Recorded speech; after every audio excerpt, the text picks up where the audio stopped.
Hello दोस्तों, स्वागत है आप सभी का। कैसे हैं आप सभी? आशा करता हूँ आप सभी की तैयारी बहुत अच्छी चल रही होगी, अच्छे तरीके से पढ़ाई कर रहे होंगे और मस्त तरीके से रह रहे होंगे। दोस्तों, आज हम बात करेंगे अंतिम 45 दिनों के महासंग्राम की नेक्स्ट वीडियो की, और इसमें हम बात करेंगे उत्तराखंड की। हमने अंतिम 45 दिनों के महासंग्राम में बहुत सारी क्लासें जो कि कर ली हैं, जिसमें हमने जीएस को मजबूत कराने के लिए आप लोगों को इंडियन पॉलिटी को समाप्त कर दिया है और इंडियन ज्योग्राफी हमने समाप्त कर दी है। इंडियन हिस्ट्री है जो कि हमने मध्य भारत तक कंप्लीट कर दी है।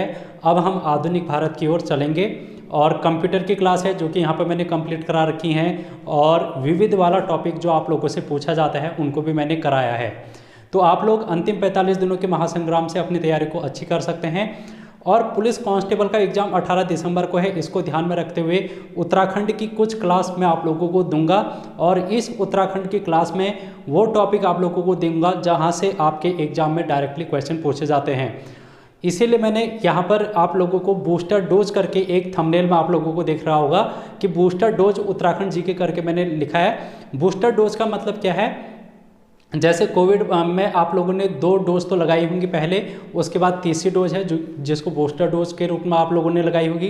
तो आप लोगों ने अभी तक पहली डोज तो सिलेबस को तैयार की होगी, दूसरी डोज आप लोगों ने रिवीजन किया होगा, और तीसरी डोज आज मैं आप लोगों को लगाऊंगा उत्तराखंड जीके के लिए, जिसमें हम बात करेंगे जो भी आज तक अभी तक आप लोगों ने पढ़ा है उसमें कुछ ऐसी चीज़ें हो सकता है आप लोगों के उससे छूट गई हो, या फिर आप लोग इसको एक रिवीजन की तरीके से भी देख सकते हैं, और अंतिम समय में ऊपर ऊपर जो देखना होता है उस तरीके से भी इसको समझ सकते हैं।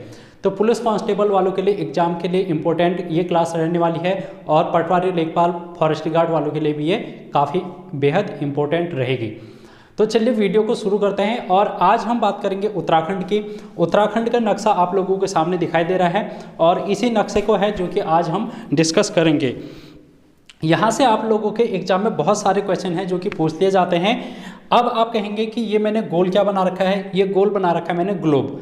ग्लोब ये मैंने बना रखा है, और यहाँ पर है अपना प्यारा भारत, और प्यारे भारत में हमारा उत्तराखंड है जो कि यहाँ पर स्थित है। अब उत्तराखंड यहाँ पर स्थित है तो हम इसकी स्थिति विस्तार को देख लेते हैं। सबसे पहले तो ग्लोब में स्थिति हमारे उत्तराखंड की कहाँ पर है उसको भी हम देखेंगे, क्योंकि यहाँ से एक आध क्वेश्चन आप लोगों के पूछा जाता है ग्लोब के से और भारत की स्थिति से।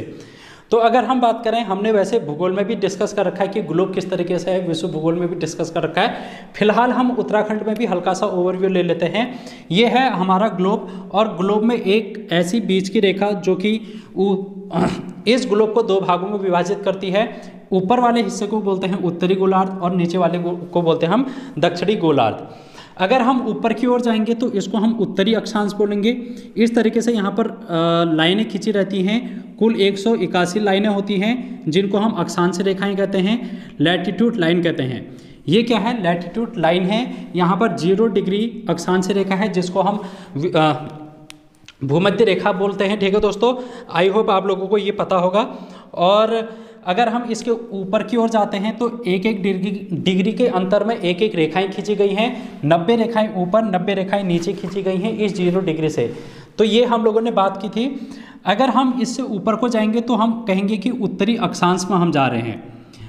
अगर हम इससे ऊपर को जाएंगे उत्तरी अक्षांश में हम जा रहे होंगे। अगर हम इस 0 डिग्री के नीचे आएंगे तो इसको हम दक्षिणी अक्षांश कहेंगे। दक्षिणी अक्षांश में हम आ रहे होंगे। उसी प्रकार यहाँ पर खड़ी रेखाएं भी होती हैं इसमें, जिनको हम कहते हैं देशांतर रेखा। और ये जो देशांतर रेखा है वो कहाँ से शुरू होती है? इसको हमने मान रखा है 0 डिग्री को। इस 0 डिग्री को हमने मान रखा है कि ये ग्रीनविच से होकर गुजरती है। ये कहाँ से? आप लोगों से पूछा जाएगा कि जो ये 0 डिग्री अक्षांश रेखा है वो कहाँ से गुजरती है, तो वो लंदन के ग्रीनविच से होकर गुजरती है। इसके राइट में अगर हम आएंगे तो इसको हम बोलेंगे पूर्वी देशांतर। इसको हम बोलेंगे पूर्वी देशांतर। और अगर हम इसके लेफ्ट की ओर आ जाएंगे इस 0 डिग्री के, तो ये होगा पश्चिमी देशांतर। ठीक है, इसको हम लॉन्गिट्यूड लाइन बोलते हैं इंग्लिश में। इसी प्रकार यहाँ पर कुल 360 रेखाएं हैं जो कि इस प्रकार से खींची रहती हैं, इस प्रकार से। तो 360 रेखाओं में अगर हम बात करें भारत कहाँ पर स्थित है, तो हम अगर भारत की बात करें तो भारत यहाँ पर स्थित है। भारत इस वाले क्षेत्र में स्थित है जो कि मैंने यहाँ पर डार्क कर दिया है। ये भारत को अब हम यहाँ पर देख लेते हैं। भारत की अगर हम बात करें, भारत से एक रेखा इस तरीके से होकर गुजरती है जिसको हम बोलते हैं भारत की मानक समय रेखा। भारत की मानक समय रेखा यहाँ से होकर गुजरती है और ये यहाँ पर है यूपी का नैनी, यूपी का नैनी है जिसको हम इलाहाबाद है, यहाँ पर उत्तर प्रदेश का इलाहाबाद है, इलाहाबाद में नैनी है जहाँ से होकर ये गुजरती है। आप लोगों से डायरेक्टली क्वेश्चन पूछा जाता है कि भारत की मानक समय रेखा कहाँ से गुजरती है, तो आप बोलेंगे उत्तर प्रदेश के नैनी से। और ये किस देशांतर पर स्थित है, इस तरीके से हमने देखा ना किस देशांतर पर, तो ये है 82.5 डिग्री, 82.5 डिग्री, ठीक है, 82.5 डिग्री। अब आप बोलो कि ये पूर्वी देशांतर होगा या पश्चिमी। हमारा भारत यहाँ पर है, 0 डिग्री यहाँ पर है, तो 0 डिग्री के अगर हम राइट ओर जाएंगे तो ये पूर्वी देशांतर होगा, तो हम इसको कहेंगे पूर्वी देशांतर।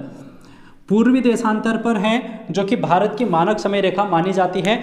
आप लोगों ने क्या करना है, इस वीडियो को सिर्फ सुनना है, देखना है, नोट डाउन नहीं करना है पुलिस कांस्टेबल वालों के लिए, क्योंकि हम यहाँ पर बूस्टर डोज की बात कर रहे हैं, ना कि आप लोगों के सिलेबस की बात कर रहे हैं। हम यहाँ पर डायरेक्टली बात करेंगे और आप लोग अपने नोट्स कॉपी खोल लें या फिर परीक्षावाड़ी खोल लें या फिर कोई भी आप लोगों ने जहाँ से पढ़ रखा उसको खोल लें और फिर मैच करें और फिर याद करने की कोशिश करें। इस तरीके से है जो कि अब अंतिम समय में आप लोग कर सकते हैं। देखो अभी रात के 2 बजे हैं और मैं 2 बजे आप लोगों के लिए ये वीडियो को रिकॉर्ड कर रहा हूँ, तो आप लोग सोच सकते हैं कि आप लोगों के लिए किस प्रकार से मेहनत की जा रही है। ठीक है दोस्तों, दिन में समय नहीं मिल पाया, इस वजह से मैं अभी आप लोगों के लिए ये वीडियो को रिकॉर्ड कर रहा हूँ। तो आप लोगों को भी इसी तरीका जुनून है जो कि अंतिम समय में दिखाना पड़ेगा और अपनी तैयारी को बेटर तरीके से करना पड़ेगा। हम बात कर रहे थे भारत की मानक समय की, तो भारत की मानक समय 82.5 डिग्री पूर्वी देशांतर से होकर गुजरती है। अब हम इसके सापेक्ष में उत्तराखंड को भी देखेंगे। अब हम बात कर लेते हैं उत्तराखंड की, ठीक है, तो हम इसको ग्लोब को आप लोगों ने समझ लिया कि ग्लोब में किस तरीके से ये रेखाएं होती हैं और कुल 181 रेखाएं होती हैं जो कि अक्षांश रेखाएं होती हैं और 360 है जो कि देशांतर रेखाएं होती हैं। अगर हम इसमें बात करें उत्तराखंड की, तो उत्तराखंड यहाँ पर है, हम लोगों ने देखा, फिर से देख लो आप लोग, इस तरीके से ये 0 डिग्री हो गया और इस तरीके से ये 0 डिग्री देशांतर रेखा हो गया। यहाँ पर हमारा उत्तराखंड है, हमारा यहाँ पर उत्तराखंड है। इस तरीके से इसको समझने की कोशिश करो। ये है पूर्व और ये है उत्तर। अगर मैं बात करूँ उत्तराखंड की स्थिति कहाँ पर है, तो हम बोलेंगे उत्तर पूर्वी उत्तराखंड की स्थिति। ग्लोब में उत्तराखंड की स्थिति कहां पर है, उत्तर पूर्वी,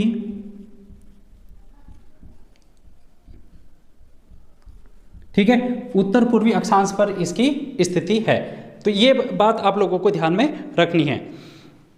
ये तो थे विश्व के संबंध में, ये थी विश्व के संबंध में। अगर हम भारत के परिप्रेक्ष्य में बात करेंगे, भारत के परिप्रेक्ष्य में देखो, भारत की ये जो है मानक रेखा ये है, भारत की मानक रेखा ये है, विश्व की मानक रेखा ये थी, विश्व की मानक रेखा ये थी। तो हमने इसके सापेक्ष में भारत की उत्तराखंड की स्थिति देखी। उत्तराखंड की स्थिति हमको कहाँ दिखी, उत्तर पूर्वी में। अगर हम भारत के परिप्रेक्ष्य में बात करेंगे तो ये है मानक समय रेखा, और मानक समय रेखा अगर हम इस तरीके से कर्क रेखा देखें तो उत्तराखंड की स्थिति कहाँ को बन रही है, यहाँ को बन रही है। तो ये है उत्तर, ये है पूरब और यह है पश्चिम। तो अगर हम बात करेंगे उत्तराखंड की स्थिति कहाँ है, तो उत्तर और पश्चिम के बीच में है। उत्तर और पश्चिम ये वाली दिशा आप लोग देखो, रीजनिंग में आप लोगों ने पढ़ा होगा। तो अगर हम भारत के परिप्रेक्ष्य में बात करेंगे उत्तराखंड की, तो ये हो गया उत्तर पश्चिमी, ठीक है, उत्तर पश्चिमी इसकी क्या होगी, स्थिति हो गई। उसके अलावा आप लोगों से अगर बात करेगा कि हिमालय में इसकी कौन सी स्थिति है, तो हिमालय देखो, यहाँ पर हिमालय है, इस तरीके से हिमालय है ऊपर, इस तरीके से हिमालय इस तरीके से आता है। तो यहाँ पर अगर मैं भारत में ही समझाने की कोशिश करूँ, हिमालय इस तरीके से है और यह है उत्तर, उत्तर में हिमालय है, और यह है पश्चिम और यह है पूरब। तो उत्तराखंड देखो यहाँ पर स्थित है, तो ये कहाँ पर स्थित है, पश्चिम के मध्य में। तो हिमालय की अगर हम बात करेंगे, हिमालय में कहाँ पर स्थित है, हिमालय में, तो ये पश्चिमी मध्य हिमालय में स्थित है। पश्चिमी मध्य हिमालय में उत्तराखंड स्थित है। ठीक है, इतनी बात है जो कि आप लोगों को ध्यान में रखनी है, जो कि उत्तराखंड के स्थिति से संबंधित है। अब हम देखेंगे उत्तराखंड के बारे में और जानकारी। इतनी चीज है जो कि आप लोगों ने देख ली होगी। अब ये हम भारत के मैप को भी साफ कर लेते हैं, क्योंकि अब भारत के मैप का हमको काम नहीं है, हम सिर्फ अब उत्तराखंड के मैप पर आएंगे। देखो, उत्तराखंड के मैप में अगर हम बात करें तो उत्तराखंड को मैंने बना रखा है, और यह है एक सीमा का निर्धारण करने वाली रेखा।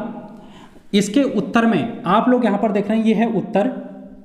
उत्तर में आप लोगों को क्या दिखाई दे रहा है? चीन, तिब्बत। तो आप लोगों से ये पूछा जाएगा कि उत्तराखंड के उत्तर में क्या स्थित है, तो उत्तराखंड के उत्तर में स्थित है चीन, तिब्बत। ठीक है, अगर आप लोगों से उत्तराखंड के में ही ये पूछा जाएगा कि उत्तराखंड का उत्तरी जिला कौन सा है, तो उत्तर में जिला आप लोग देख रहे हैं, यह है उत्तरकाशी, यह है चमोली। तो चमोली इससे थोड़ा सा नीचे है, लेकिन अगर हम उत्तरकाशी की बात करेंगे, ये सबसे ऊपर की ओर है। तो उत्तरकाशी है जो कि उत्तराखंड के उत्तर में स्थित है। ये बात आप लोगों को समझ में आ गई होगी इस मैप से। अगर हम बात करें इस तरफ पश्चिम की ओर, तो पश्चिम की ओर देखो, यहाँ पर एक सीमा रेखा ये है, एक सीमा रेखा ये है। इन दोनों के बीच में कौन है? हिमाचल प्रदेश। तो आप लोगों से पूछा जाएगा कि ये उत्तराखंड के यहाँ उत्तर है, उत्तर में क्या है? चीन, तिब्बत। उत्तर में है चीन, तिब्बत। और अगर हम बात करेंगे जिला कौन सा है उत्तराखंड का, तो ये हो गया उत्तरकाशी, उत्तरकाशी। अगर हम यहाँ पर बात करें पश्चिम की, तो पश्चिम में क्या है? हिमाचल प्रदेश, हिमाचल प्रदेश है पश्चिम में। और जिला कौन सा है? देखो, जिला अगर हम देखेंगे उत्तराखंड का, तो ये वाला क्षेत्र आप लोग देख रहे हैं अगर, तो ये वाला जो क्षेत्र है सबसे पश्चिम में है। तो ये कौन सा जिला बन गया? ये बन गया देहरादून। देहरादून है जो कि उत्तराखंड का सबसे पश्चिम में स्थित है। और यहाँ पर से एक नदी बहती है हिमाचल प्रदेश से, इस प्रकार से होते हुए हिमाचल प्रदेश और उत्तराखंड की सीमा रेखा पर। उस नदी को हम बोलते हैं टोंस नदी। तो टोंस नदी है जो कि यहाँ पर क्या बनाती है? सीमा बनाती है। आप लोगों से पूछा जाएगा कि उत्तराखंड के पश्चिमी क्षेत्र में या फिर पश्चिमी किनारे पर कौन सी नदी होकर प्रवाहित होती है, या फिर उत्तराखंड के सबसे पश्चिम में कौन सी नदी प्रवाहित होती है, तो आप बोलोगे टोंस नदी। अगर हम बात करें इस ओर, ये है पूर्व। पूर्व में क्या है? देखो, ये है पूर्व में सीमा रेखा, इस प्रकार से सीमा रेखा है। और यहाँ पर है पिथौरागढ़, और यह है चंपावत, यह है चंपावत। इसके बगल में आप लोगों को देखने को मिलेगा नेपाल। तो नेपाल में है, ये सीमा रेखा बनाती है। उत्तराखंड के जो पश्चिमी पूर्वी सीमा है, पूर्वी सीमा, वो अंतर्राष्ट्रीय में आप लोग देखेंगे, अंतर्राष्ट्रीय सीमा में वो नेपाल से होके गुजरती है। अगर हम बात करेंगे सबसे पूर्व में कौन सा जिला है, तो आप लोग ये देख रहे हैं सबसे पूर्व में कौन सा जिला है? पिथौरागढ़ है यहाँ पर, पिथौरागढ़ है यहाँ पर। और अगर हम बात करेंगे नदी कौन सी होगी, तो यहाँ पर इस प्रकार से इसकी बाउंड्री बनाते हुए गुजरती है एक नदी, जिसको हम बोलते हैं काली नदी। तो यहाँ पर हो गया काली नदी। अगर हम अब बात करें दक्षिण की ओर, तो दक्षिण की ओर अगर हम बात करें, दक्षिण में है यूपी। इस प्रकार से ये सीमा रेखा बना रही है यूपी के साथ। तो यूपी है जो कि दक्षिण में हमारा स्थित है, यूपी। यहाँ पर कौन है? यूपी। अगर हम जिले की बात करेंगे तो ऊधम सिंह नगर है जो कि इस प्रकार से सबसे, ऊधम सिंह नगर, ऊधम सिंह नगर है जो कि दक्षिण में सीमा बनाता है, या फिर सबसे दक्षिणी जिला उत्तराखंड का स्थित है। तो इस तरीके से आप लोगों को इसको ध्यान में रखना है। अब हम चलते हैं कुछ और बातें जो कि यहाँ पर से इस मैप से हम समझेंगे।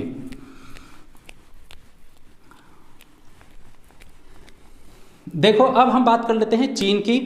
चीन की उत्तर में है चीन।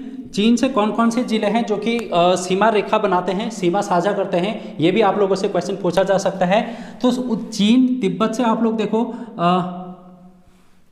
उत्तरकाशी है, ये फिर है चमोली, और फिर है पिथौरागढ़। उत्तरकाशी, चमोली, पिथौरागढ़। तो चीन के साथ कौन कौन मिल रही है? उत्तरकाशी, चमोली और पिथौरागढ़।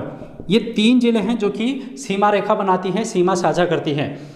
आप लोगों से पूछा जाएगा कि नेपाल से कितने जिले हैं जो कि सीमा बनाते हैं। तो नेपाल पर देखो, यहाँ पर है पिथौरागढ़, ये है पिथौरागढ़, फिर है चंपावत और फिर है उधम सिंह नगर। ये उधम सिंह नगर, तो 3 जिले हैं जो कि यहाँ पर नेपाल के साथ भी बाउंड्री बनाते हैं, जिसमें है पिथौरागढ़ और चंपावत है और फिर है उधम सिंह नगर। तो आप लोग देख रहे हैं कि 3 जिले हैं जो कि नेपाल के साथ भी टच होते हैं। इस प्रकार अगर आप ये आप लोगों से पूछा जाएगा कि अंतर्राष्ट्रीय सीमा रेखा कहाँ से कहाँ तक है हमारी, तो आप लोग देख रहे हैं ये चीन है, ये है नेपाल, तो अंतर्राष्ट्रीय सीमा यहाँ से शुरू हो गई हमारी इस तरीके से, तो अंतर्राष्ट्रीय सीमा यहाँ तक जाएगी, यहाँ से यहाँ तक कुल कितनी लंबाई है अंतर्राष्ट्रीय सीमा की। अगर आप लोगों से क्वेश्चन पूछ लिया गया तो आप बोलेंगे अंतर्राष्ट्रीय सीमा की जो हमारी लंबाई है वो कुल 625 किलोमीटर है। 625 किलोमीटर है इस प्रकार की कुल लंबाई। अब ये 625 किलोमीटर में अगर हम बात करें, इस 625 किलोमीटर में अगर हम बात करें तो सर्वाधिक है जो कि चीन के साथ है, साझा करती है 325 किलोमीटर है चीन के साथ साझा करती है। और अगर हम बात करेंगे नेपाल के साथ तो 275 किलोमीटर हमारे उत्तराखंड की सीमा नेपाल के साथ साझा करती है। इतनी बात है जो कि आप लोगों को अंतर्राष्ट्रीय से समझ में आ गया होगा, अंतर्राष्ट्रीय सीमा रेखा कितने जिलों को बनाती है। अगर हम बात करेंगे पूरी अंतर्राष्ट्रीय सीमा कितने जिले बनाते हैं, तो आप लोग देखो उत्तरकाशी, फिर चमोली, फिर पिथौरागढ़, फिर चंपावत, फिर उधम सिंह नगर, कितने जिले हैं जो कि अंतर्राष्ट्रीय सीमा रेखा बनाते हैं। अंतर्राष्ट्रीय सीमा रेखा, तो अंतर्राष्ट्रीय सीमा रेखा में अगर हम बात करेंगे उत्तरकाशी, फिर ये चमोली आ गया, चमोली के बाद आप लोग देखेंगे पिथौरागढ़, और पिथौरागढ़ के बाद आप लोगों ने देखा चंपावत, और चंपावत के बाद आप लोगों ने देखा उधम सिंह नगर। तो कितने जिले हो गए जो कि अंतर्राष्ट्रीय सीमा बनाते हैं, 1 2 3 4 5, तो 5 जिले हैं जो कि अंतर्राष्ट्रीय सीमा रेखा बनाते हैं किसी भी देश के साथ। अब आप लोगों से एक प्रश्न ये पूछ लिया जाएगा कि सर्वाधिक अंतर्राष्ट्रीय सीमा रेखा बनाने वाला कौन सा जिला है, तो कौन सा जिला आप लोगों को दिखाई दे रहा है जो कि सर्वाधिक सीमा रेखा बना रहा है, तो आप देखेंगे कि पिथौरागढ़ यहाँ से शुरू होता है इस प्रकार से और यहाँ पर ख़त्म होता है। तो ये क्या कर रहा है, और यहाँ नेपाल में भी सीमा बना रहा है और चीन के साथ भी सीमा बना रहा है। तो 2 देशों के साथ सीमा रेखा बनाने वाला है जो कि पिथौरागढ़ हमारा जिला है जो कि अंतर्राष्ट्रीय सीमाओं को साझा करता है।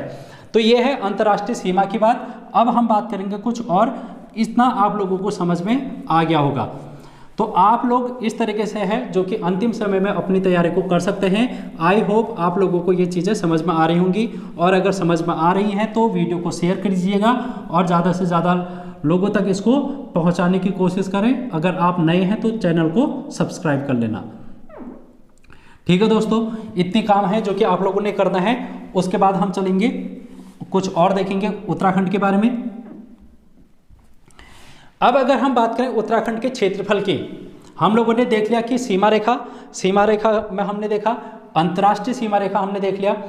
अच्छा, इसी में सीमा रेखा में और चीज़ भी देख लो, हिमाचल प्रदेश, यानी कि कौन कौन से जिले हैं जो कि हिमाचल प्रदेश के साथ सीमा साझा करते हैं। तो आप लोग देखेंगे यहाँ पर है उत्तरकाशी और यहाँ पर है देहरादून। इस प्रकार से है 2 ही जिले जो कि हिमाचल प्रदेश से अपनी सीमा को साझा करते हैं। आप लोगों से ये भी क्वेश्चन पूछा जाता है कि यूपी से सीमा रेखा बनाने वाले कितने राज्य हैं, ठीक है, तो सॉरी कितने जिले हैं। आप लोग देख रहे हैं कि यहाँ पर से यूपी की सीमा शुरू होती है, यहाँ पर ख़त्म होती है, तो कितने जिले हैं जो कि यहाँ पर तक बनते हैं। अगर हम बात करें यहाँ पर कौन है, देहरादून है, देहरादून के बाद हरिद्वार है, हरिद्वार के बाद आप लोग यहाँ पर देख रहे हैं पौड़ी है, पौड़ी, ये पौड़ी वाला क्षेत्र है। आप लोग इस मैप को याद कर लो, आपके आधे काम तो वैसे ही कंप्लीट हो जाएंगे। फिर आप देख रहे हैं कि नैनीताल है जो कि छोटी सी सीमा रेखा यूपी के साथ बना रहा है, नैनीताल, और नैनीताल के बाद है उधम सिंह नगर। तो कितने जिले हो गए, 1 2 3 4 5 जिले हो गए जो कि यूपी के साथ सीमा रेखा बनाते हैं, सीमा साझा करते हैं। उसके बाद आप लोगों से क्या क्वेश्चन पूछा जा सकता है इन सीमाओं से, आप लोगों से ये पूछा जाता है कि उत्तराखंड का कौन सा जिला है जो कि सर्वाधिक सीमा साझा करता है अन्य जिलों के साथ। सर्वाधिक जिलों के साथ सीमा साझा करने वाला जिला। तो सर्वाधिक जिलों के साथ सीमा रेखा कौन सा साझा करता है? तो आप देखेंगे कि पौड़ी है, ये पौड़ी गढ़वाल है जो कि सर्वाधिक सबसे ज़्यादा है जो कि सीमा साझा करता है। किस किस के साथ साझा कर रहा है पौड़ी गढ़वाल? आप लोग अगर देखेंगे, ठीक है, तो आप लोग यहाँ पर देखो, एक मिनट। पौड़ी अगर हम बात करेंगे तो हरिद्वार में सबसे पहले, फिर देहरादून में, फिर टिहरी गढ़वाल से, फिर रुद्रप्रयाग से, फिर चमोली से, फिर अल्मोड़ा से, फिर नैनीताल से। इस तरीके से ये क्या कर रहा है? सीमा को साझा कर रहा है। ठीक है, तो आप लोग इस बात को ध्यान में रखना। तो कितने जिले हो गए? ये कुल 7 जिले हो गए हैं। 7 जिलों के साथ है जो कि ये सीमा साझा करता है। उसके बाद आप लोगों से ये भी क्वेश्चन पूछा जाएगा कि कौन से ऐसे जिले हैं जो कि अंतर्राष्ट्रीय या फिर किसी राज्य के साथ सीमा साझा नहीं करते हैं। कौन से ऐसे जिले हैं जो कि आंतरिक जिले कहलाते हैं, या फिर ऐसा भी क्वेश्चन पूछा जाएगा कि आंतरिक जिले कौन से हैं। आंतरिक जिले, उत्तराखंड के आंतरिक जिले कौन से हैं, ये आप लोगों से क्वेश्चन अगर पूछ दिया तो देखो, आंतरिक का मतलब होता है ऐसे जिले जो किसी अन्य राज्य के साथ यूपी और हिमाचल प्रदेश से भी सीमा साझा नहीं करेंगे, अंतर्राष्ट्रीय चीन और नेपाल से भी सीमा साझा नहीं करेंगे। तो ऐसे कितने जिले हैं देखते हैं। अब आप लोग देख रहे हैं टिहरी गढ़वाल जो कि ना तो किसी राज्य से सीमा साझा कर रहा है, ये है टिहरी, और रुद्रप्रयाग। तो ये हो गया टिहरी और रुद्रप्रयाग, 2 जिले ये हो गए। अगर हम बात करेंगे यहाँ पर की, तो ये बागेश्वर और अल्मोड़ा, बागेश्वर और अल्मोड़ा, ये जो 4 जिले हैं ये हमारे आंतरिक जिले हैं जो कि किसी अन्य राज्य या फिर अन्य अंतर्राष्ट्रीय सीमा के साथ साझा नहीं करते हैं। ये बात आप लोगों को ध्यान में रखनी है। तो ये है आंतरिक जिले हमारे। अब हम बात कर लेते हैं क्षेत्रफल की। उत्तराखंड के क्षेत्रफल की अब हम बात कर लेते हैं। हमने सीमा वाली बात है जो कि कर दी है, सीमाओं से क्वेश्चन जितने भी पूछ सकते था वो मैंने आप लोगों को बता दिया है। ठीक है दोस्तों, आई होप आप लोगों को वीडियो पसंद आ रही होगी और आप लोग इसको क्या करें, ज़्यादा से ज़्यादा तक लोगों तक शेयर करने की कोशिश करें।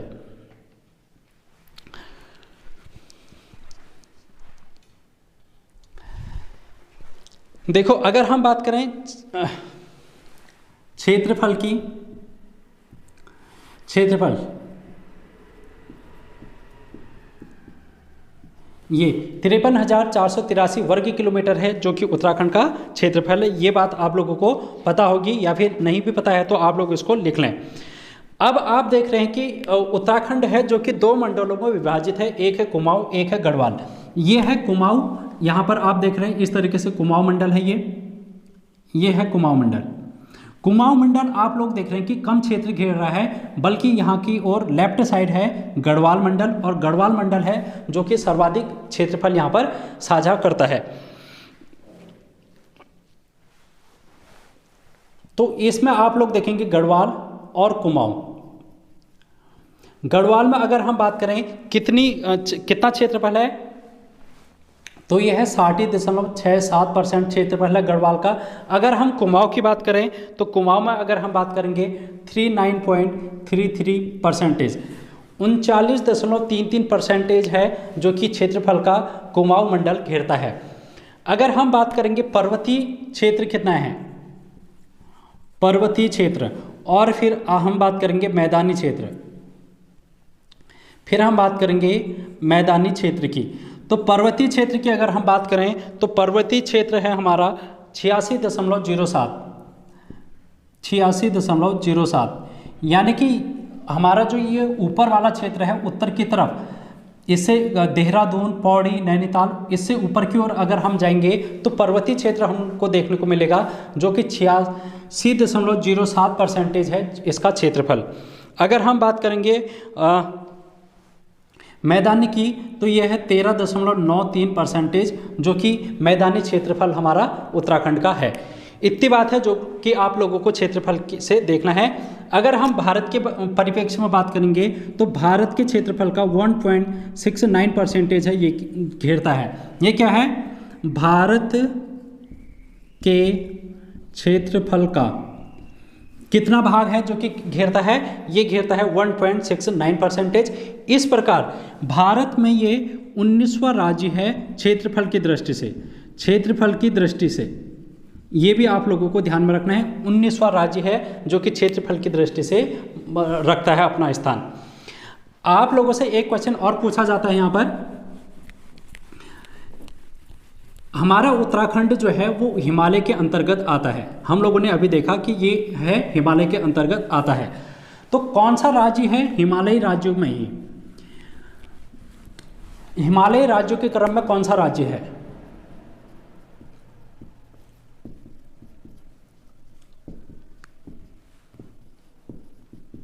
हिमालय राज्यों के क्रम में ये 11वां राज्य है। अगर हम बात करेंगे सबसे पहला राज्य कौन है जो कि हिमालय राज्यों में है, तो पहला राज्य आप लोगों से पूछा जा सकता है, हिमालय राज्य कौन सा है पहला? वो है असम। ठीक है, इतनी बात है जो कि आप लोगों को यहाँ पर तक ध्यान में रखनी है। उसके बाद कुछ और इम्पोर्टेंट बातें हम करने वाले हैं, तो तब तक बने रहिए।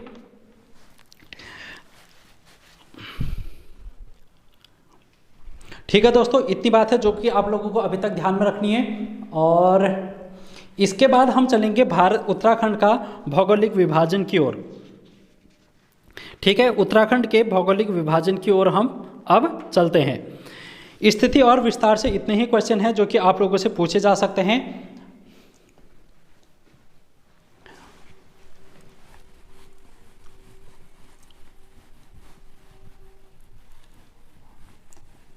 अच्छा, एक क्वेश्चन मैं आप लोगों को इसमें बताना और भूल गया, उसको भी आप नोट डाउन कर लें कि उत्तराखंड का विस्तार उत्तर से दक्षिण की ओर कितना है।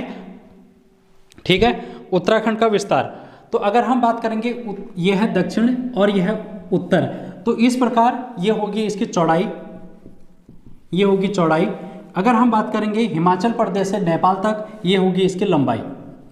इस प्रकार हमारा उत्तराखंड है जो कि आयताकार बनता है। इसका आकार कैसा है? आयताकार है।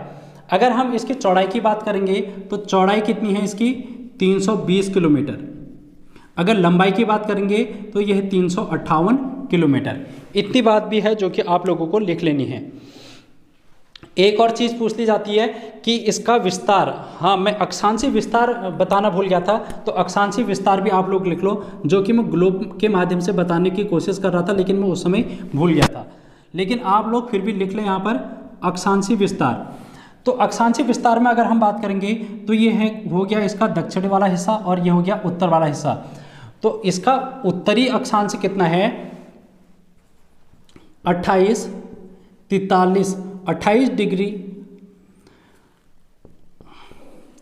डिग्री 43 मिनट से 31 डिग्री 27 मिनट। ठीक है, ये इतना आप लोगों को ध्यान में रखना है। और ये क्या है? उत्तरी अक्षांश, उत्तरी अक्षांश है। इसी प्रकार हम अगर देशांतर की बात करेंगे तो 77 डिग्री 34 मिनट से 81 डिग्री 02 मिनट, ये क्या हो गया? देशांतर। और कौन सा देशांतर? पूर्वी देशांतर। ये इसका अक्षांश और देशांतरी विस्तार हो गया, जो कि मैं आप लोगों को वहाँ पर समझाने की कोशिश कर रहा था बट मैं वहाँ पर भूल गया था। अब हम बात करेंगे आगे को। स्थिति विस्तार हम लोगों ने देख लिया, अब हम बात करेंगे आगे को। और अब हम बात करेंगे इसके भौगोलिक विभाजन की। भौगोलिक विभाजन,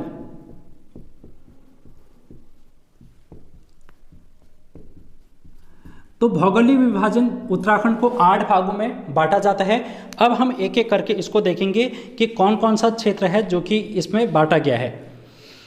ठीक है दोस्तों, 8 भागों में है जो कि इसको बांटा गया है। कौन कौन सा है उसको हम देखेंगे अब।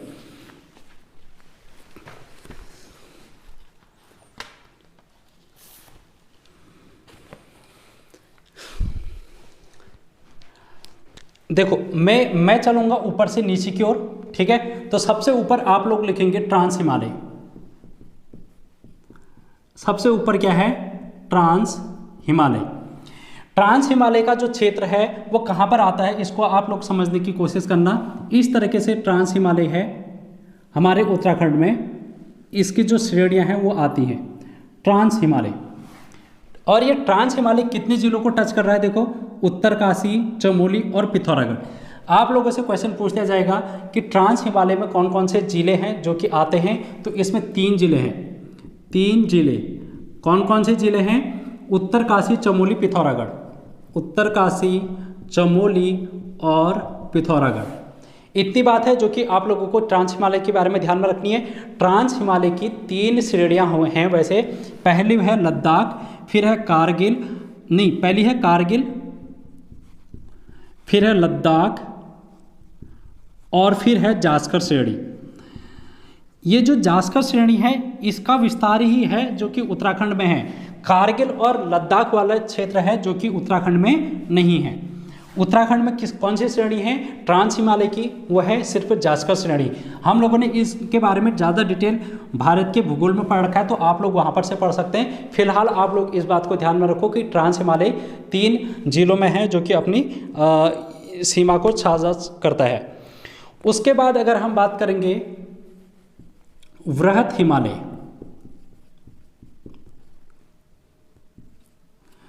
वृहत हिमालय की अगर हम बात करें,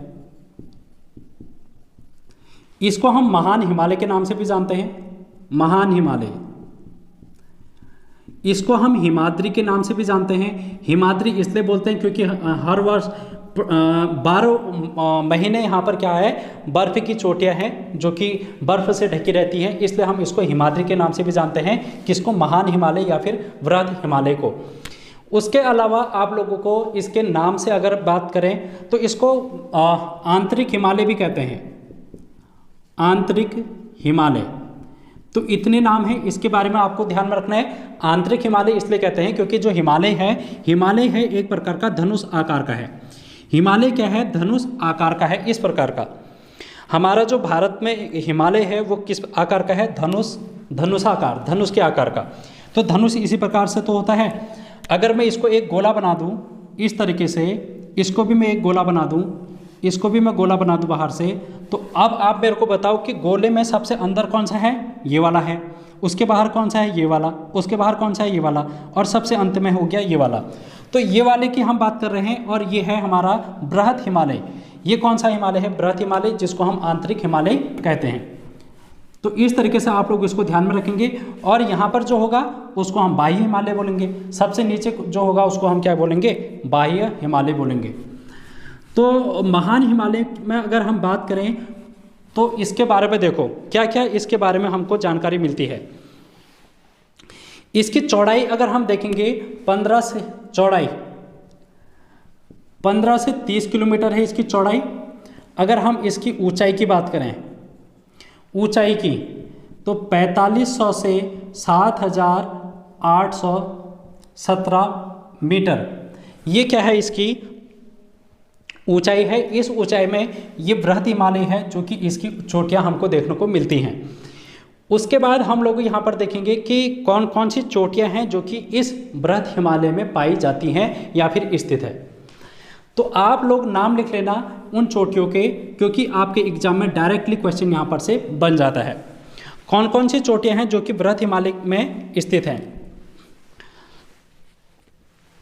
तो देखो सबसे पहले चोटी है नंदा देवी पश्चिमी, उसके बाद है कामेट, उसके बाद है नंदा देवी पूर्वी, उसके बाद है नंदा देवी पूर्वी, नंदा देवी पूर्वी है, फिर है माड़ा, फिर क्या है माड़ा।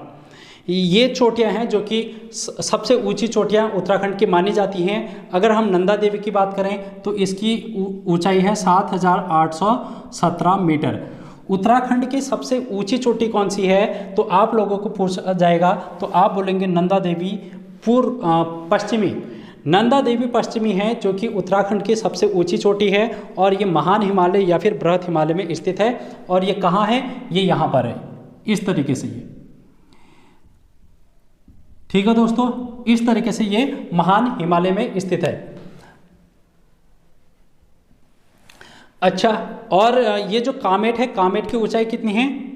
इसकी ऊंचाई भी आप लोग लिख लो 77-56 मीटर है जो कि इसकी ऊंचाई है। और अगर हम नंदा देवी पूर्वी की बात करेंगे 74-34 मीटर है इसकी ऊंचाई।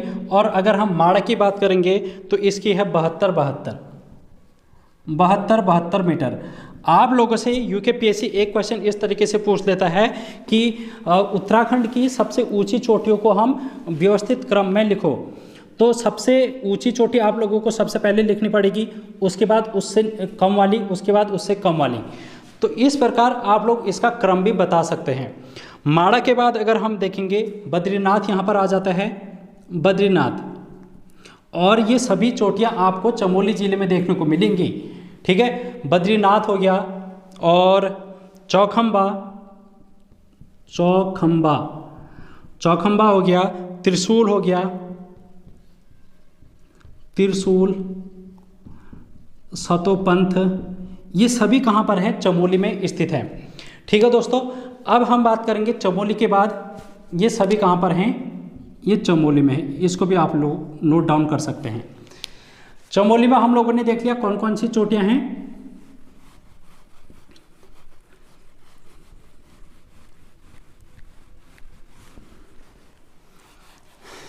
चमोली के बाद हम देखेंगे पिथौरागढ़ में कौन कौन सी हैं। पिथौरागढ़, तो पिथौरागढ़ में सबसे ऊंची चोटी है कुमाऊं की, जिसको हम बोलते हैं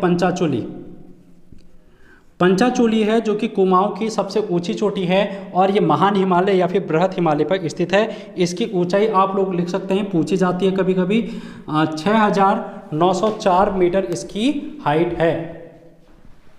ठीक है, उसके बाद आप लोग पंचाचूली के बाद लिख सकते हैं नंदाकोट।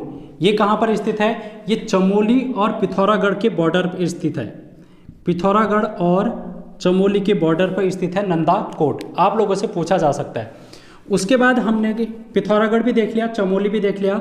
अब हम देख लेते हैं उत्तरकाशी में कौन कौन सी चोटियां हैं। उत्तरकाशी, तो उत्तरकाशी में आप लोगों से पूछा जाता है श्रीकंठ आप लोगों से पूछा जाता है। भागीरथी आप लोगों से पूछा जाता है। श्रीकंठ, भागीरथी, और गंगोत्री, यमुनोत्री,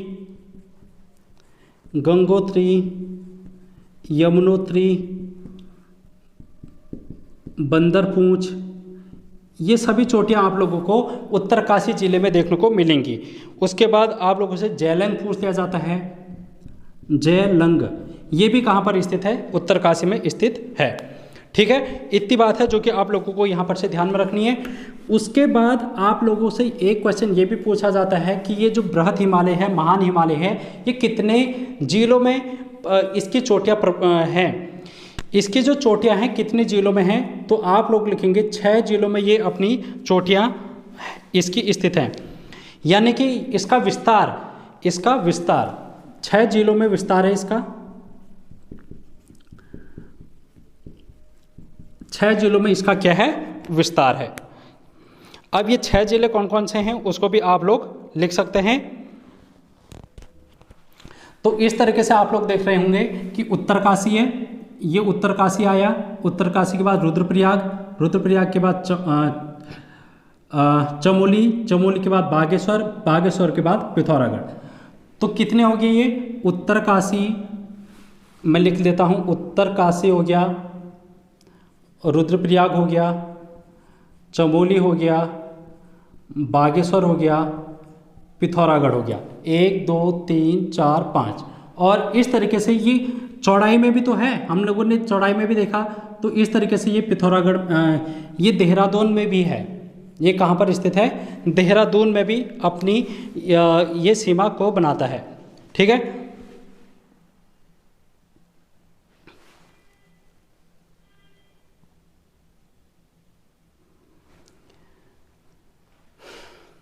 1 मिनट। हाँ, देहरादून में है, जो कि ये नहीं है। ठीक है दोस्तों, आप लोग इसको नोट डाउन कर लेना कि देहरादून में नहीं है। तो हम लोग देख रहे हैं कि उत्तरकाशी है। हाँ, यहाँ पर हम लोगों ने टिहरी छोड़ दिया, तो टिहरी भी आप लोग लिख सकते हैं। तो इस प्रकार ये 6 जिलों में है जो कि इसका विस्तार है, उत्तरकाशी, रुद्रप्रयाग, चमोली, बागेश्वर, पिथौरागढ़ और टिहरी में।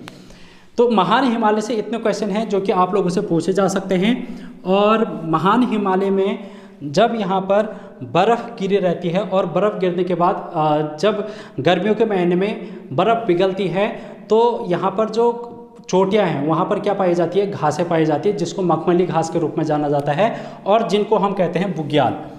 तो बुग्याल भी है यहाँ पर देखने को मिलते हैं। और बुग्याल को और किस नाम से जाना जाता है, पयार नाम से जाना जाता है, पास्चर्स नाम से जाना जाता है बुग्याल को, मीडो नाम से जाना जाता है। ठीक है, इतने नामों से है जो कि इसको जाना जाता है। और बुग्याल अल्पाइन भी इसके नाम बुग्याल को कहा जाता है, अल्पाइन। आप लोगों से बुग्याल के नाम भी पूछे जा सकते हैं कि बुग्याल के नाम क्या क्या होते हैं। बुग्याल का नाम पयार है, पास्चर्स है, मीडो है और अल्पाइन है। जब यहाँ पर घास के मैदान है तो यहाँ पर जो चारावाह है वो भी आएंगे अपने जानवरों को लेते हुए। तो यहाँ पर जो जानवर को चराते हैं, जो चारावाह होते हैं, चारवाह, यहाँ पर जो चारवाह होते हैं उनको क्या कहा जाता है, उनको पालसी कहा जाता है, पालसी कहा जाता है और बकरवाल कहा जाता है। पालसी और बकरवाल इनको कहा जाता है। ठीक है, इतनी बात है जो कि आप लोगों को यहाँ पर से ध्यान में रखनी है। और क्या बातें हैं जो कि आप लोगों को ध्यान में रखनी है यहाँ से, महान हिमालय से और क्या बातें हैं आप लोगों को जो ध्यान में रखनी है। यहाँ पर भोटिया जनजाति है, भोटिया जो जनजाति है वो क्या करती है, अपना ग्रीष्मकालीन आवास इसको बनाती है। ग्रीष्मकालीन यहाँ पर क्या करते हैं, ये लोग आते हैं और खेती करते हैं यहाँ पर। ठीक है, तो ये आपसे पूछा जा सकता है। भोटिया में भी आप लोग देखेंगे मालछा, तोलछा, जाड़, ये जो जनजाति हैं भोटियाओं की, वो क्या करती है, इस महान हिमालय के में ग्रीष्मकालीन में हम यहाँ पर कृषि करती है, पशुपालन यहाँ पर करती है। इतनी बात है जो कि आप लोगों को यहाँ पर से ध्यान में रखना है। और आप लोगों को सबसे मोस्ट इम्पोर्टेंट आप लोग लिखेंगे कि विश्व प्रसिद्ध फूलों की घाटी इसी महान हिमालय में स्थित है। क्या, फूलों की घाटी, फूलों की घाटी। और ये फूलों की घाटी कहाँ पर है, चमोली में स्थित है। तो ये कहाँ पर है, किस हिमालय में है, तो ये बाहर बृहद हिमालय में है, महान हिमालय में है फूलों की घाटी। अब हम चलेंगे दूसरा, और दूसरा क्या है, दूसरा हम देखेंगे महान के बाद हम देखेंगे अब लघु हिमालय। लघु हिमालय या फिर मध्य हिमालय जिसको कहा जाता है। महान हिमालय हम लोगों ने देख लिया, अब हम देखेंगे लघु या फिर मध्य हिमालय।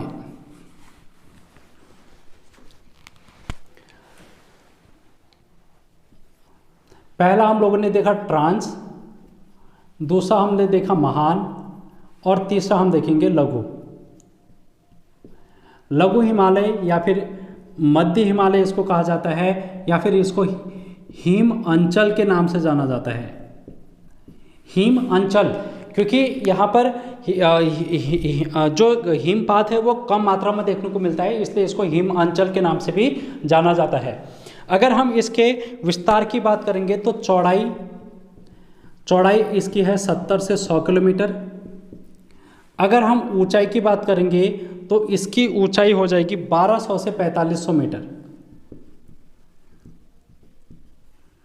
इस ऊंचाई में यहाँ पर पर्वत चोटियाँ पाई जाती हैं। लघु हिमालय या फिर मध्य हिमालय, हिमांचल जिसको कहते हैं, वहाँ पर सर्वाधिक आप लोगों से पूछा जा सकता है कि उत्तराखंड का सर्वाधिक क्षेत्र किस हिमालय के अंदर आता है, तो ये है उत्तराखंड का यूके का सर्वाधिक क्षेत्रफल इसी हिमालय के अंतर्गत आता है। ये बात भी आप लोगों को ध्यान में रखनी है। और यहाँ पर क्या है, एशिया का उत्तराखंड का पामीर, उत्तराखंड का पामीर, उत्तराखंड का पामीर जिसको दूधातोली कहा जाता है, दूधातोली पर्वत, तो दूधातोली पर्वत है जो कि यहाँ पर है, ये वाले क्षेत्र में, पौड़ी, अल्मोड़ा, चमोली वाले क्षेत्र में। कहाँ पर? पौड़ी, अल्मोड़ा और चमोली, इस 3 जिलों में इसका विस्तार है दूधातोली पर्वत श्रृंखला का। और यहाँ पर से 5 नदियाँ हैं जो कि निकलती हैं। उन 5 नदियों के नाम आप लोगों से पूछे जा सकते हैं कि दूधातोली पर्वत श्रृंखला से कितनी नदियाँ निकलती हैं। तो कौन कौन सी नदी हैं? नयार नदी है, और नयार में भी पूर्वी नयार, पश्चिमी नयार, पूर्वी नयार, पश्चिमी नयार और पश्चिमी रामगंगा, आटागाड़ और बूनो नदी। तो 1 2 3 4 5, तो 5 नदियां हैं जो कि दूधातोली से प्रवाहित होती हैं। इतनी बात है जो कि आप लोगों को ध्यान में रखनी है। उसके बाद आप लोगों से क्या पूछा जा सकता है यहाँ से कि लघु हिमालय का विस्तार कितने जिलों में है? लघु हिमालय का या फिर मध्य हिमालय का विस्तार कितने जिलों में देखने को मिलता है? तो ये मिलता है 9 जिलों में। ठीक है दोस्तों, 9 जिलों में है जो कि ये अपना विस्तार रखता है, 9 जिलों में विस्तार। अब 9 जिलों में कौन कौन से जिले आएंगे तो हम इसको देख लेते हैं। देहरादून है, उसके बाद टिहरी है, टिहरी के बाद पौड़ी है, अल्मोड़ा है, नैनीताल है, चंपावत है। इतना पहले आप लिखो, देहरादून, टिहरी, पौड़ी, अल्मोड़ा, नैनीताल, चंपावत, और ऊपर आप लोग देख रहे हैं उत्तरकाशी, ये वाला क्षेत्र उत्तरकाशी, और रुद्रप्रयाग, रुद्रप्रयाग के बाद चमोली, चमोली। तो कितने जिले हो गए? 1 2 3 4 5 6 7 8 9, 9 जिलों में हैं जो कि ये अपना विस्तार रखता है। तो इस प्रकार है जो कि हमने लघु हिमालय भी देखा, और यहाँ पर से एग्जाम में आप लोगों के जो भी चीज़ें पूछी जाएंगी आप लोग उनको कर लेना। और एक खासियत और है इसकी कि उत्तराखंड के जो भी पर्यटन स्थल आप लोगों को देखने को मिलते हैं, पर्यटन स्थल, तो पर्यटन स्थल में जैसे मसूरी हो गया और रानीखेत, नैनीताल। आप लोगों से मसूरी है जो कि ज़्यादातर पूछा जाता है कि मसूरी किस हिमालय के अंतर्गत आता है, तो ये मध्य हिमालय के अंतर्गत आता है। इसके बाद आप लोगों को ये भी ध्यान में रखना है कि यहाँ पर किस प्रकार के वन मिलते हैं। वन, तो यहाँ पर जो वन है शीतोष्ण कटिबंधीय वन, शीतोष्ण कटिबंधीय वन, सदाबहार वन, ये वन है जो कि यहाँ पर पाए जाते हैं। इनको कोड़धारी वन भी कहा जाता है, इनको कोड़धारी वन भी कहा जाता है। इतनी बात है जो कि आप लोगों को यहाँ पर से ध्यान में रखनी है। उसके बाद हम देखेंगे कौन सा क्षेत्र? शिवालिक हिमालय की हम बात करते हैं। अब हम बात करेंगे शिवालिक हिमालय की, जो कि लघु हिमालय के दक्षिण में स्थित है। तो इस प्रकार से अब हम बात करेंगे शिवालिक हिमालय की, जो कि लघु हिमालय के दक्षिण में पर्वत चोटियां हैं।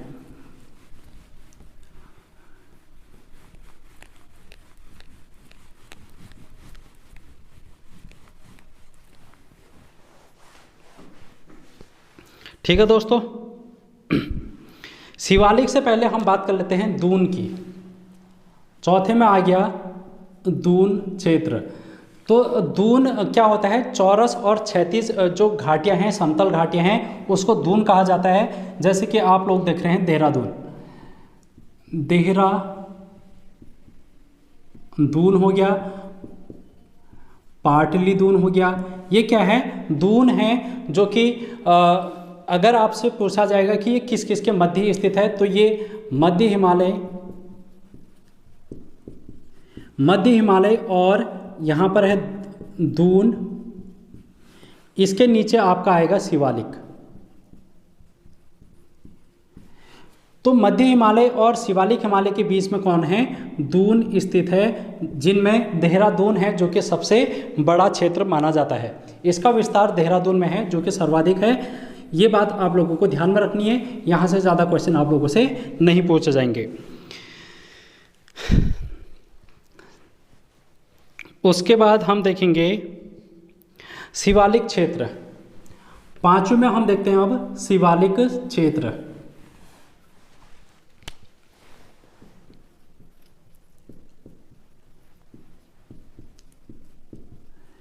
शिवालिक क्षेत्र हम पांचवें में देखते हैं। इसको हिमालय का पाद भी कहते हैं। ये कहाँ पर है? ये इस तरीके से यहाँ पर विस्तारित है। तो ये सबसे दक्षिण हिमालय है जो कि माना जाता है। इसको हिमालय का पाद भी कहा जाता है। ठीक है दोस्तों, इतनी बात है जो कि आप लोगों को ध्यान में रखनी है। अगर हम इसकी बात करें कि कितने जिलों में है ये, इसका विस्तार अगर हम देखेंगे तो ये 7 जिलों में। आप लोगों से पूछ लिया जाएगा कि इसका विस्तार कितने जिलों में है, तो ये 7 जिलों में है। उसके बाद इसकी चौड़ाई आप लोगों से अगर पूछी जाएगी तो 10 से 30 किलोमीटर इसकी चौड़ाई है। और अगर ऊंचाई की बात करेंगे तो ऊंचाई में आप लोग लिखें 700 से 1200 मीटर। 700 से 1200 मीटर के बीच में ये शिवालिक हिमालय है। उसके बाद यहाँ पर और क्या क्या चीज़ें हैं जो कि पूछा जा सकता है शिवालिक हिमालय से, कि यहाँ पर सर्वाधिक मात्रा में वर्षा होती है। आप लोगों से पूछा जाएगा कि किस हिमालय में सर्वाधिक वर्षा होती है, तो सर्वाधिक वर्षा जो है 250 सेंटीमीटर से भी अधिक यहीं पर देखने को मिलेगी।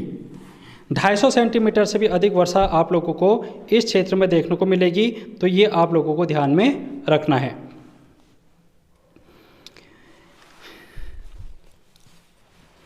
और क्या क्या चीज़ें हो सकती हैं उसको मैं देख लेता हूँ, जो कि शिवालिक हिमालय में है, जो कि आप लोगों को ध्यान में रखनी है।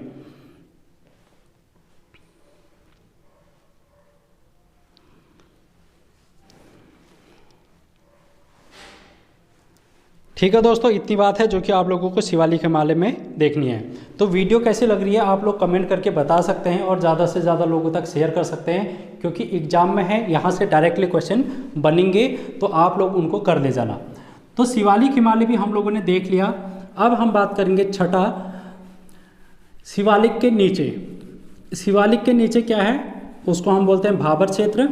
तो भाबर क्षेत्र की अब हम बात कर लेते हैं। भाबर क्षेत्र, भाबर क्षेत्र कहाँ है?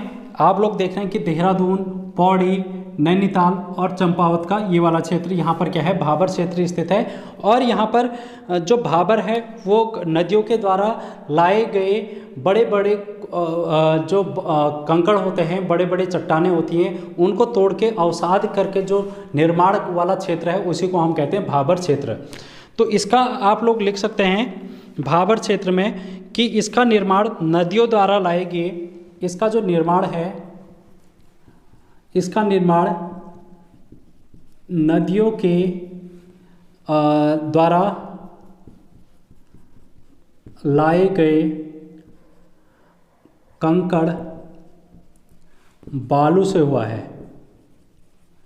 ठीक है, ये आप लोगों से क्वेश्चन पूछा जा सकता है कि नदियों के द्वारा लाए गए जो अवसाद हैं उससे किस क्षेत्र का निर्माण हो रखा है, तो वो है भाबर।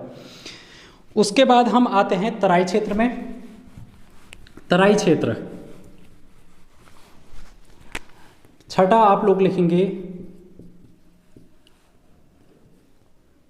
तराई क्षेत्र। ठीक है दोस्तों, तो अगर हम तराई क्षेत्र की बात करें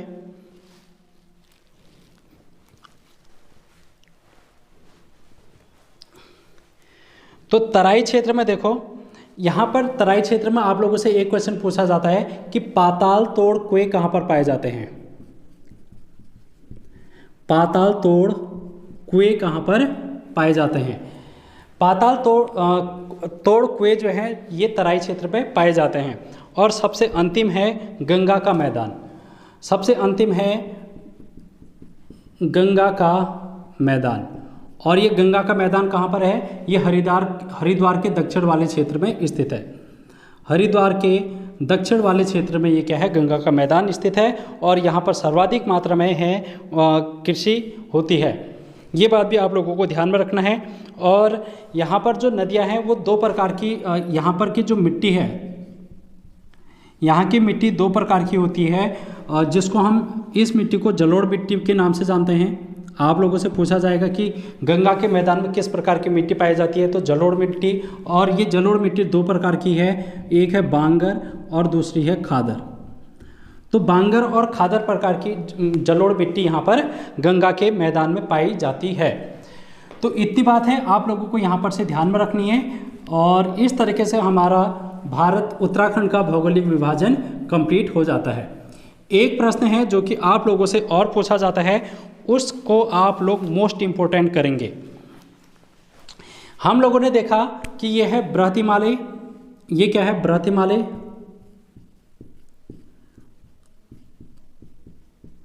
उसके बाद हम लोगों ने देखा लघु हिमालय,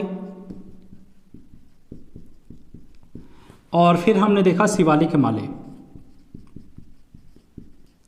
ठीक है, इतनी बात है जो कि हम लोगों ने 3 हिमालय पढ़े।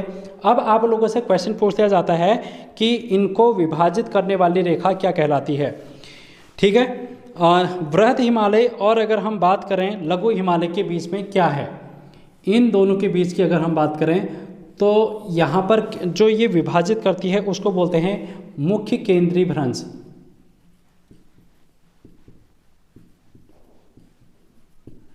मुख्य केंद्रीय भ्रंश है जो कि बृहत हिमालय और लघु हिमालय के बीच में स्थित है। अगर हम बात करेंगे लघु और शिवालिक हिमालय के बीच में, तो यहाँ पर क्या है? मुख्य सीमा भ्रंश। मुख्य सीमा भ्रंश। तो ये आप लोगों को ध्यान में रखना है। इसको मेन सेंट्रल थ्रस्ट कहा जाता है, मेन सेंट्रल थ्रस्ट कहा जाता है MCT, और इसको क्या कहा जाता है? मेन बाउंड्री फॉल्ट कहा जाता है MBT। तो इतनी बात है आप लोगों को यहाँ पर से ध्यान में रखनी है। इस प्रकार से हमारा भौगोलिक विभाजन भी उत्तराखंड का कंप्लीट हो जाता है। तो दोस्तों वीडियो ज़्यादा लंबी हो जाएगी, मैं आज की वीडियो में इतना ही आप लोगों को कराता हूँ। अगली वीडियो के लिए आप लोग इंतज़ार कीजिएगा, आप लोगों को और वीडियो है जो कि उत्तराखंड से संबंधित मैं देने वाला हूँ। तो बने रहिए तब तक, और चैनल को सब्सक्राइब कर लेना, ज़्यादा से ज़्यादा लोगों तक इस वीडियो को शेयर करना। तो thank you so much guys.